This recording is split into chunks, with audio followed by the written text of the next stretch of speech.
Sore itu, langit Palembang menggantung rendah. Awan abu-abu menumpuk di atas Sungai Musi, menahan gerimis yang belum juga turun. Yuyun mendorong gerobaknya pelan-pelan di tepi jalan beton, sebelah jembatan kecil yang jarang dilewati orang.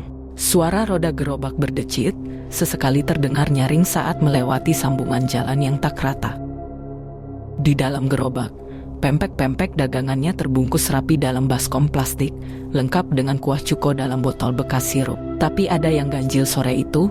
Bau anyir mulai merembes dari sela tutup baskom. Yuyun mengerutkan alis, berhenti sebentar dan mengangkat penutup. Ya Allah, katanya pelan. Pempek-pempeknya berlendir. Sebagian sudah menghitam di ujungnya. Ada aroma asam menusuk yang menguar, membuatnya mual. Padahal pagi tadi ia masak seperti biasa, dengan ikan segar dari pasar. Tak ada yang berbeda. Yuyun celingukan. Jalanan sepi, tak ada pelanggan. Tak ada teman ngobrol, dan tak ada yang bisa ia salahkan kecuali udara lembab yang tak bersahabat. Gagal jualan, rugi, gumamnya. Dengan kesal, ia dorong gerobaknya ke sisi jembatan tua itu. Di bawahnya, air sungai mengalir lambat, keruh dan tak bersuara. Di sisi kiri jembatan, ada pohon bambu rimbun dan satu plang kecil nyaris copot. Dulu konon pernah ditulis, dilarang buang sampah di sini. Tanpa pikir panjang, Yuyun angkat baskom plastik dan membalik isinya ke sungai. Pempek-pempek basi itu jatuh pelan-pelan, terapung sebentar sebelum tenggelam perlahan bersama lendir dan bau busuknya. Beberapa potong tersangkut di akar pohon pinggir sungai. Biar dimakan ikan, gumamnya sambil mengibaskan tangan, seolah masalah selesai begitu saja. Namun, saat ia membalik badan, angin dingin menerpa tengkuknya, tajam dan membuat bulu kuduk berdiri. Suasana di bawah jembatan itu mendadak sunyi. Tak ada suara motor dari jauh, tak ada cicak, bahkan suara air pun seperti berhenti sejenak. Yuyun menelan ludah, buru-buru mendorong gerobaknya menjauh. Tapi saat roda berdecit lagi di aspal, ia sempat mendengar sesuatu dari arah sungai. Suara kecil, lirih, seperti seseorang tertawa pelan. Yuyun mendadak merinding. Ia tidak menoleh ke belakang. Dia buru-buru mendorong gerobaknya cepat-cepat agar segera sampai di rumah. Malam pertama setelah kejadian di jembatan itu, rumah Yuyun terasa lebih sunyi dari biasanya. Padahal, rumah petak kecil itu memang tak pernah ramai. Tapi kali ini, keheningannya seperti berlapis, diam yang punya tekanan, yang bikin tengkuk terasa panas walau kipas angin berputar lambat di sudut ruang.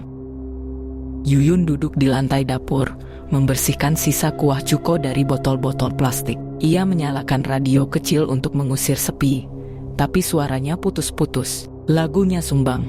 Ia mematikan radio dan memilih bersenandung pelan. Tapi bahkan suaranya sendiri terdengar asing malam itu. Dari pintu dapur yang terbuka separuh, angin dingin masuk. Tirai tipis menari pelan, berdesir seperti langkah kaki. Tiba-tiba,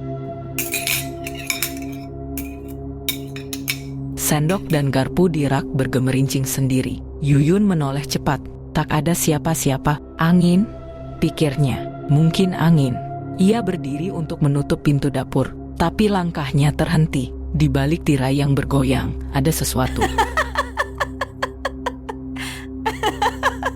Sesosok bayangan berdiri diam di sana. Tingginya seperti perempuan dewasa, tubuhnya samar, tetapi yang paling jelas, warna bajunya merah menyala. Terlalu merah, kontras dengan malam. Yuyun tercekat, napasnya tertahan.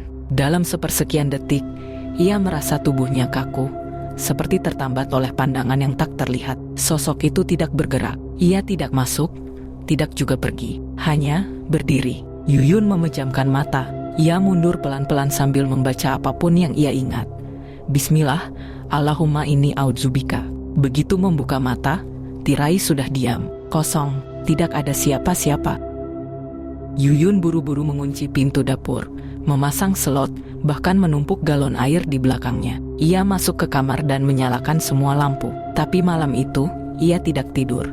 Karena tepat pukul 2 pagi, ada suara ketukan, pelan, berirama, datang dari pintu dapurnya. Disusul tawa lirih.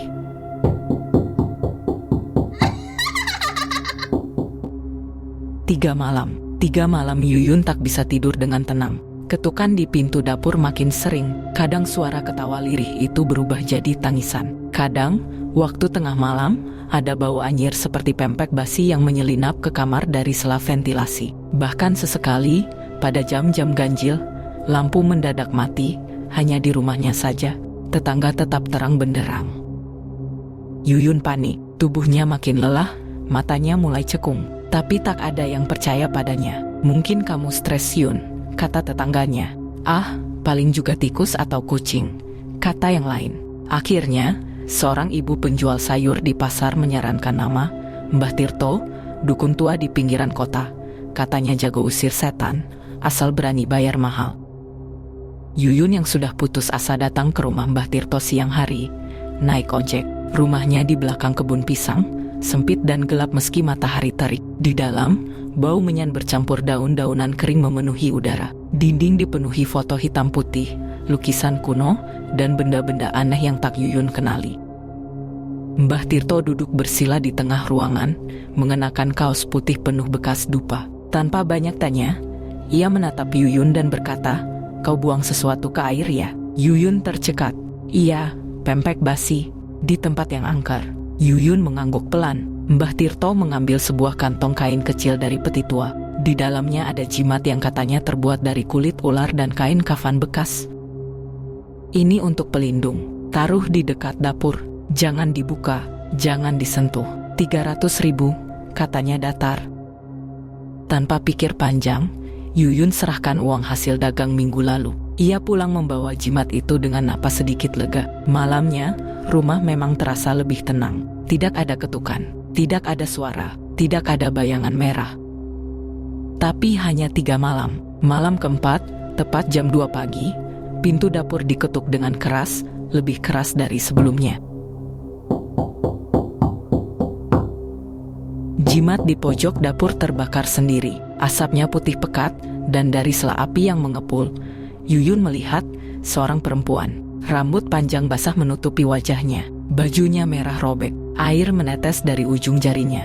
Dan suaranya lembut tapi menusuk. "Kenapa kau buang itu ke rumahku?" Yuyun menjerit. Ia berlari keluar rumah tanpa sendal, mengetuk-ngetuk pintu tetangga yang tidak percaya. Keesokan harinya, ia hanya duduk termenung di teras. Jemarinya gemetar, air mata mengalir.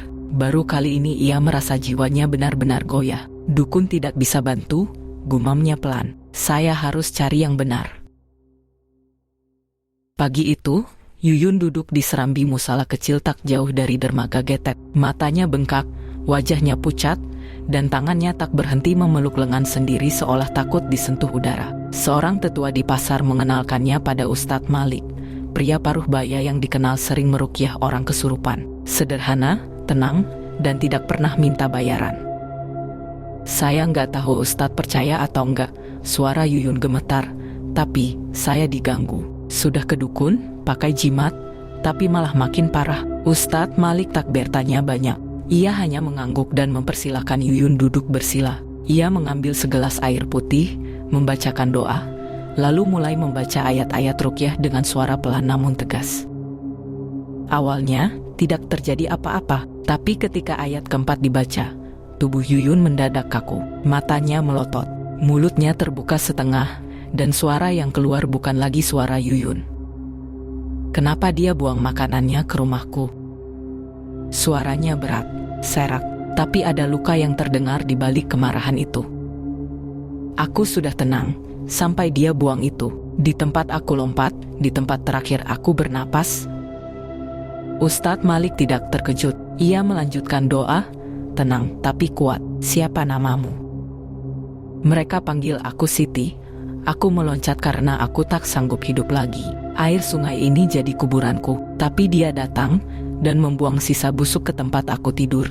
Yuyun mulai menangis dalam keadaan setengah sadar. Suara Siti perlahan mengecil. "Aku marah, tapi aku tidak ingin menyakiti dia. Aku cuma ingin dia tahu bahwa itu rumahku." Doa ditutup dengan salawat. Ustadz Malik meniupkan air ke wajah Yuyun, dan pelan-pelan tubuhnya melemas. Ia terisak, gemetar, seperti baru terbangun dari mimpi buruk yang panjang. "Dia hanya ingin dihormati Bu Yuyun," kata Ustadz Malik. bukan ditakuti. Yuyun hanya mengangguk sambil mengusap air mata.